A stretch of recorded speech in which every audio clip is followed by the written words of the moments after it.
Bismillahirrahmanirrahim. Assalamualaikum warahmatullahi wabarakatuh.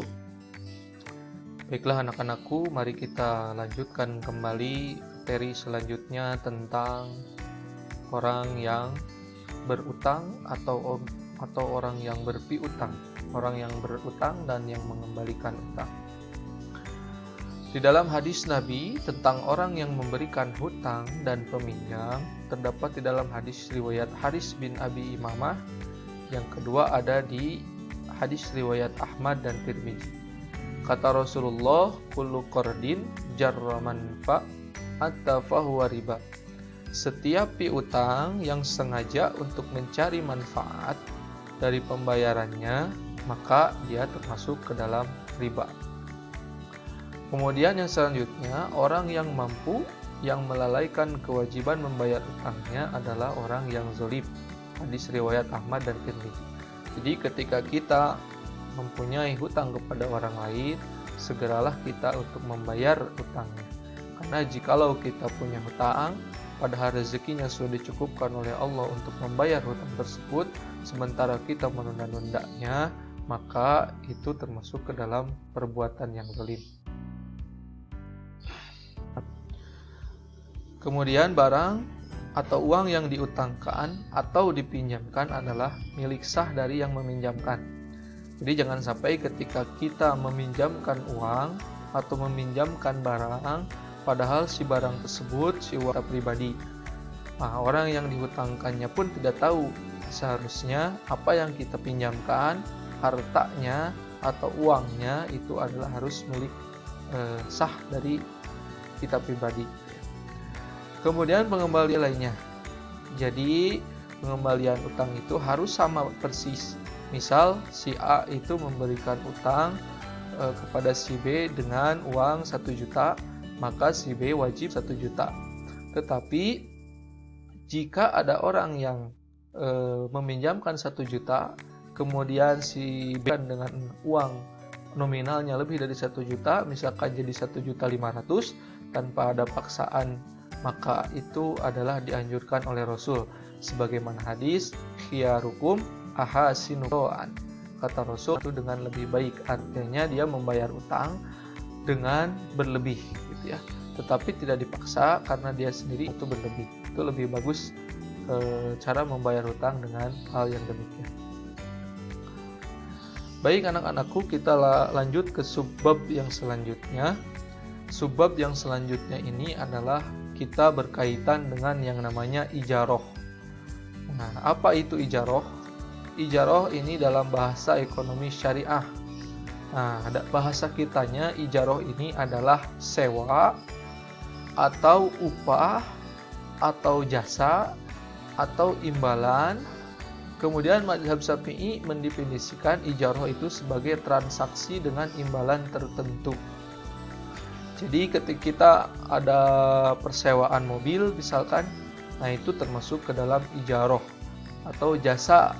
Nah, biasanya kalau jasa ini kita mempekerjakan seseorang, kemudian kita memberikan upah atas jasa yang sudah dia berikan, maka itu namanya adalah ijaroh. Nah, dasar ijaroh ini ada hadisnya, yaitu u'tul ajiro qabla ayyajifa urukohu. Berikanlah upah, berikanlah jasa kepada orang yang kamu pekerjakan sebelum kering keringatnya. So, ketika kita mempekerjakan orang, maka sebagai upahnya itu tidak boleh dinanti-nanti, jadi harus disegerakan.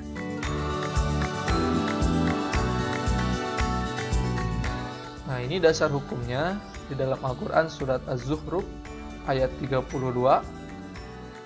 Ini silakan nanti dibaca artinya saja. Apakah mereka yang membagi-bagi rahmat Tuhanmu? Kata mereka penghidupan mereka dalam kehidupan dunia, dan kami telah meninggikan sebagian yang lain beberapa derajat. Silakan nanti dipahami, dibaca secara seksama arti dari Quran surat Al-Zukhruf ayat 32.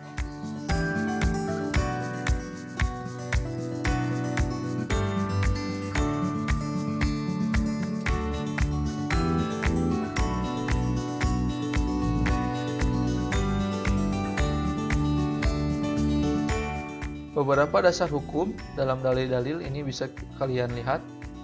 Yang barusan tadi dari Quran surat At-Tolak. Jadi dalam Quran surat Al-Qasas ayat 26, silakan nanti dibaca dan dipahami secara seksama. Supaya mempersingkat waktu, saya akan lanjut ke slide berikut. Ijarah. Jadi sewa menyewa atau biasa kita sebut dengan ijarah itu ada dua jenisnya. Yang pertama ada ijarah yang bersifat manfaat. Kemudian yang kedua ada ijarah yang bersifat pekerjaan. Jadi ada yang bersifat manfaat, ada yang bersifat pekerjaan. Kalau ijarah sewa menyewa yang bersifat manfaat, maka biasanya berhubungan dengan barang jadi. Contohnya rumah, toko, ruko, kendaraan, dan aneka busana dan lain-lain. Contoh ijarah yang bersifat manfaat, misalkan kita menyewakan busana untuk wisuda, atau kita menyewakan busana pernikahan, atau bisa juga kita menyewakan busana kebaya dan lain sebagainya. Itu termasuk ke dalam ijarah yang bersifat manfaat. Atau dalam contoh yang lain kita menyewa rumah atau kita menyewakan rumah. Kemudian yang kedua ada ijarah yang bersifat pekerjaan, yaitu dengan cara mempekerjakan seseorang untuk melakukan suatu pekerjaan. Contohnya misalkan pembantu rumah tangga.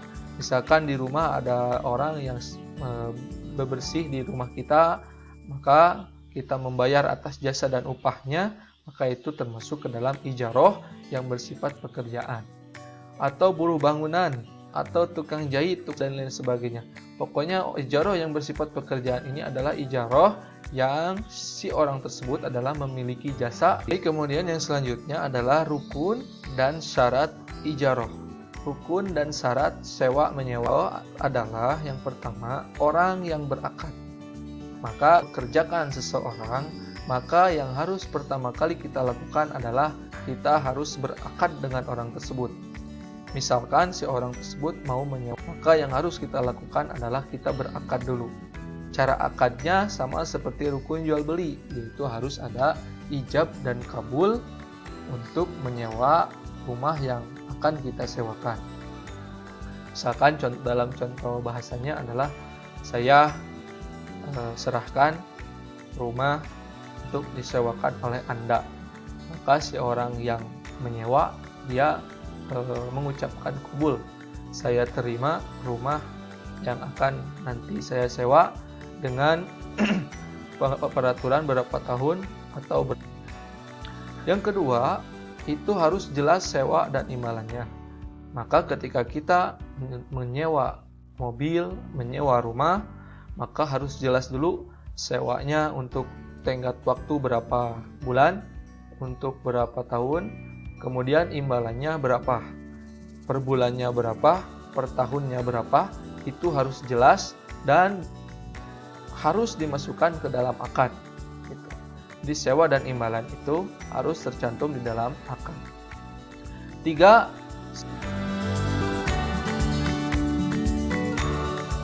Lalu kemudian si barang tersebut harus mempunyai manfaat bagi si orang yang menyewa. Kemudian yang keempat, di sini rukunnya adalah adanya sigot atau kesepakatan yang dibuktikan dengan adanya ijab kabul antara orang yang menyewa. Kemudian syarat ijarah yang pertama adalah kedua orang yang bertransaksi tetap, jadi mereka harus orang yang sudah balik dan juga orang yang berakal sehat. Kemudian yang kedua, kedua belah pihak itu bertransaksi dengan unsur kerelaan. Harus suka sama suka, harus jelas, harus transparan tanpa ada unsur penipuan. Karena jikalau ada unsur penipuan, maka transaksi selanjutnya itu harus Kemudian yang selanjutnya, objek ijarah, objek yang disewakan bisa diserahkan dan dipergunakan secara langsung dan tidak cacat. Kemudian yang kelima, objek ijarah merupakan sesuatu yang dihalalkan oleh syarak. Jadi ijarah boleh kita lakukan, boleh dilaksanakan karena itu sesuai dengan ketentuan. Yang terpenting tidak boleh ada unsur kecurangan, tidak boleh ada unsur perjudian. Maka di dalam ijarah harus ada unsur suka sama suka dan saling rela di antara orang yang menyewakan dan orang yang menyewa. Terima kasih. Nanti kita akan lanjutkan kembali materi selanjutnya di video yang berikutnya. Terima kasih. Assalamualaikum warahmatullahi wabarakatuh.